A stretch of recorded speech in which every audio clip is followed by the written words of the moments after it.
Taga-South ka ba at naghahanap ka ng masarap na pagkain? Well, look no further dahil ito ang aking top 5 restaurants in Alabang.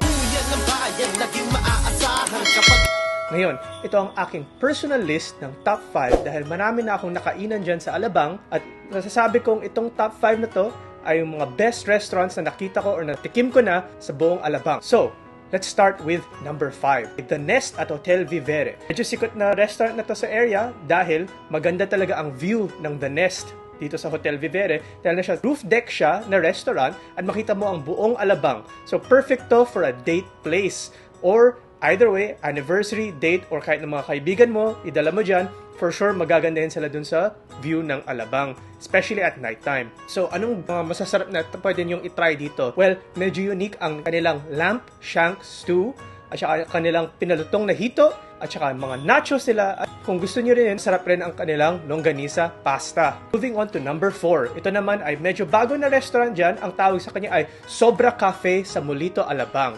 Ngayon, sa pangalan pa lang, alam nyo na sobra-sobra na siguro ang sarap ng mga pagkain nila. At ang kailangan nyong itry sa mga na dish nila ay ang truffle pasta, ang kanilang sobra burger, ang fried chicken and waffles, at mga fried chicken sandwich nila. So marami silang mga variety ng mga fried chicken sandwich at saka mga burgers. At lahat yan, masasarap. At sasabihin ko sa iyo, sobra talaga yan sa sarap at saka sa quantity rin kasi hindi ka talaga magugutom pag kumain ka dyan sa Sobra Cafe. Number 3, medyo sikat na rin na restaurant to sa Molito, Alabang. Ito ay ang Miyazaki Molito. So, actually, nag-start ang Miyazaki na isang maliit na restaurant at sobrang sarap ng pagkain niya. Naging 3 restaurant na siya, pero isang malaking restaurant lang yung 3 restaurant na yun. Ang matatry nyo sa kanila ay ang grilled beef. Meron silang smokeless grills dito sa Miyazaki at saka mga grilled beef options sila. Medyo mahal nga lang, siguro mga 1.5 ang isang mga ilang 100 grams, pero masasabi ko sa inyo, iba talaga ang sarap ng grilled beef nila. At saka kaysa sa mga ibang Korean barbecue, hindi kayo aamoy ang pagkain ninyo kasi smokeless nga yung grill nila. Pag medyo mas budget naman kayo, pwede nyo nang try naman ang kanilang Wagyu hamburger steak. Masarap na masarap rin yan. At saka ang Gindara Teriyaki rin nila is definitely one of the top class Gindara Teriyaki na natikman ko na. Number 2, ito naman, sikat rin to. Kung mahilig kayo sa ramen, look no further than Yoshoken Ramen. Sa Molito, Alabang rin siya. So, ang matatry nyong dish dyan ay ang shoyu ramen at saka ang kanilang pork gyoza. So, masasabi ko na out of lahat ng mga ramen restaurant sa buong Pilipinas, ang Yoshoken at saka ang kanyang kapatid, Mendocoro, ang pinakamasarap na ramen na mahahanap ninyo.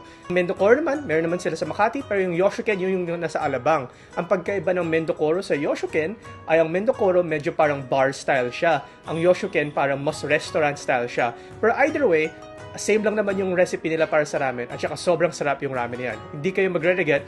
Medyo mabigat nga lang yung ramen pero sulit na sulit yung ramen na yan. Yung number 1 na favorite restaurant ko in Alabang ay ang Shanghai Saloon sa Molito, Alabang. So marami na tayong nasabi sa Molito, Alabang ang mga masasarap na restaurant. Hindi ko rin alam bakit nandun sa Molito usually mga masasarap na restaurant pero definitely andun nga sa Molito, Alabang yung mga top restaurants ko. Pero dito sa Shanghai Saloon Molito, definitely siya ang pinaka masarap na Chinese restaurant na nakainan ko na. At saka marami na akong nakainan na Chinese restaurant, pati yung mga nasa mga Shangri-La Hotel, etc. Pero para sa akin, yung Shanghai Saloon Molito talaga ang pinakamasarap na Chinese food na natikman ko na.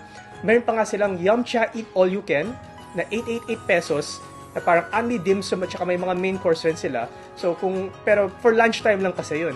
At saka medyo marami na siyang choices. Pwede nyo yung itry yun for your first time kasi sobrang sarap nga ng dim sum nila. Some of the best dim sum. At saka definitely for me, the best siomai in the Philippines na natikman ko na. Definitely try nyo yung Yumcha Eat All You Can for lunch.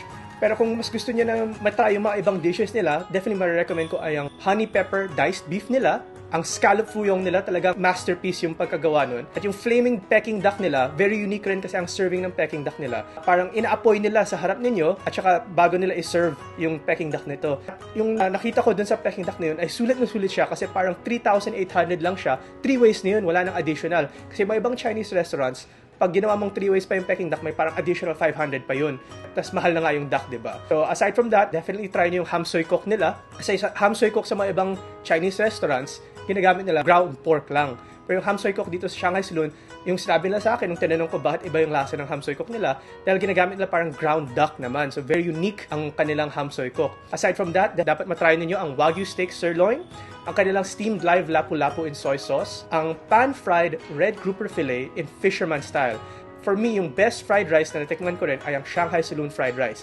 I mean, masarap rin naman yung Yangqiao fried rice nila, masarap rin naman yung kanilang Fukien fried rice, pero wala pa kayong natitikman na fried rice na parang katulad ng Shanghai Saloon fried rice. So definitely, dapat matry nyo yun. So para sa akin nga, yung Shanghai Saloon sa Molito Alabang ay ang #1 restaurant ko sa Alabang area. Definitely check it out.